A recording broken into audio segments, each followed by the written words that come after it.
Halo Bapak Ibu, sekarang kita lanjutkan ke yang kedua tentang Tritunggal, tentang dasar dari Alkitab. Satu, pengertian Tritunggal dalam Alkitab. Tritunggal yang mencakup Allah Bapa, Anak, Yesus Kristus, dan Roh Kudus adalah konsep sentral dalam ajaran Kristen yang diajarkan dalam Alkitab. Meskipun istilah Tritunggal tidak digunakan secara eksplisit, konsep ini muncul jelas melalui pengajaran Yesus dan interpretasi para rasul dalam tulisan mereka. Para bapak gereja awal memperoleh pemahaman tentang Tritunggal dari ajaran para rasul yang mempelajari kitab suci. Mari kita lihat ayat-ayat Perjanjian Baru yang mendukung keilahian Kristus dan Tritunggal. Beberapa ayat utama dalam Perjanjian Baru yang mengungkap keilahian Yesus adalah di dalam Yohanes 1 ayat 1-3. Yesus adalah firman yang ada sejak awal, yang adalah Tuhan dan tidak diciptakan. Jadi salah kalau orang Yesus itu diciptakan pada waktu lahir. Tidak, karena dikatakan pada awal mulanya adalah firman. Dan firman itu bersama dengan Allah, dan firman itu adalah Allah. Kalau istilah pada awal mulanya itu tidak diketahui, itu dari saat kekal sampai kekal, itu maksudnya. Jadi Yesus adalah firman yang ada sejak awal, yang adalah Tuhan dan tidak diciptakan. Lalu Filipi 2 ayat 5 dan sampai 8. Kristus sebelum inkarnasi ada dalam bentuk Allah dan menanggalkan kemuliaannya untuk menjadi manusia, atau disebut kenosis, ya, mengosongkan dirinya dari Allah menjadi manusia. Kolose 2 ayat 9 menyatakan bahwa seluruh kepenuhan keilahian Allah ada di dalam Kristus, yang menunjukkan bahwa Kristus adalah Allah dalam tubuh manusia.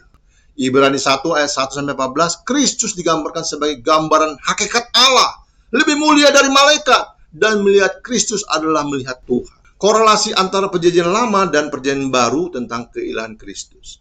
Perjanjian Lama memuat nubuat yang berkaitan dengan keilahian Yesus, seperti Daniel 7 ayat 13-14 dan Matius 26 ayat 62-66. Yesus mengidentifikasikan dirinya dengan nubuat Daniel. Lalu ada Yesaya 6-15, Yesaya 42 ayat 8 dengan Yohanes 12 ayat 41. Yesaya dan Yohanes melihat kemuliaan Tuhan yang dalam pengertian Perjanjian Baru adalah Yesus yang berbagi kemuliaan dengan Bapa. Keempat, nama-nama dan karakter keilahian dalam Alkitab. Nama-nama yang hanya digunakan untuk Tuhan dalam Alkitab, seperti yang kekal, yang pertama dan yang terakhir, dan yang maha kuasa, juga digunakan untuk Yesus dan Roh Kudus, menunjukkan kesatuan dalam keilahian mereka. Ini menunjukkan bahwa Yesus memiliki atribut yang sama dengan Tuhan. 5. Ayat-ayat yang mendukung keilahian Roh Kudus. Roh Kudus dalam Alkitab disebut Roh Tuhan, Roh Kristus, dan Roh kebenaran, yang mengidentifikasikan Roh Kudus sebagai bagian dari Tritunggal yang memiliki atribut ilahi seperti kemahakuasaan dan kekekalan. Ayat ini menunjukkan bahwa Roh Kudus juga adalah Tuhan yang turut berperan dalam penciptaan dan penyelamatan umat manusia. 6. Perkembangan doktrin Tritunggal. Doktrin Tritunggal memiliki dasar yang kuat dalam kitab suci dan ajaran Kristen awal.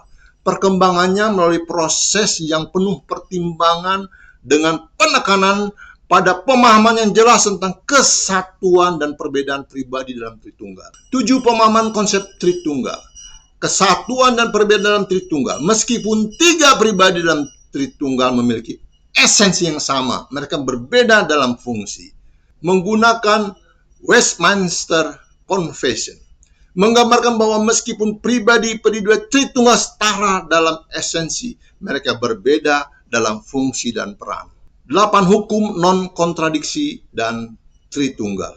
Hukum non-kontradiksi menyatakan bahwa sesuatu tidak dapat menjadi A dan bukan A dalam waktu bersamaan. Pernyataan satu Tuhan dalam esensinya dan 3 pribadi tidak bertentangan, meskipun berbeda dengan 1 sifat dan 3 sifat. Yang ke-9, kontras dalam Alkitab dan penafsiran Tritunggal. Beberapa pernyataan dalam Alkitab tampak kontradiktif, namun tidak berarti bertentangan.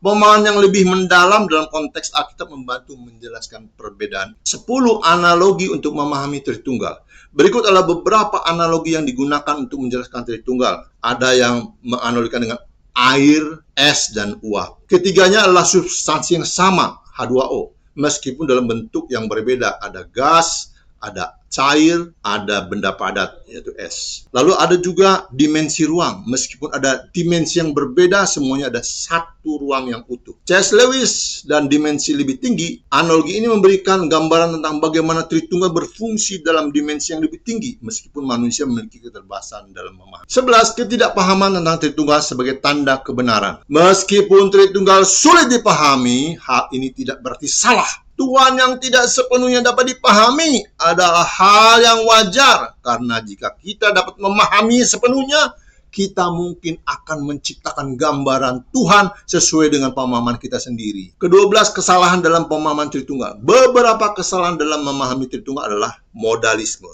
Apa itu? Mengajarkan bahwa Tuhan adalah satu pribadi yang muncul dalam 3 bentuk. Bapa, Anak, dan Roh Kudus. Ya, dia Bapa, dia Anak, dia Roh Kudus. Ya, jadi ilustrasinya seperti Bapa. Ya, Bapa ini direktur, Bapa itu di rumah seorang Bapa itu di rumahnya orang tuanya sebagai anak. Dia satu. Itu namanya modalisme. Ini adalah pemahaman yang keliru. Yang kedua, monarkianisme.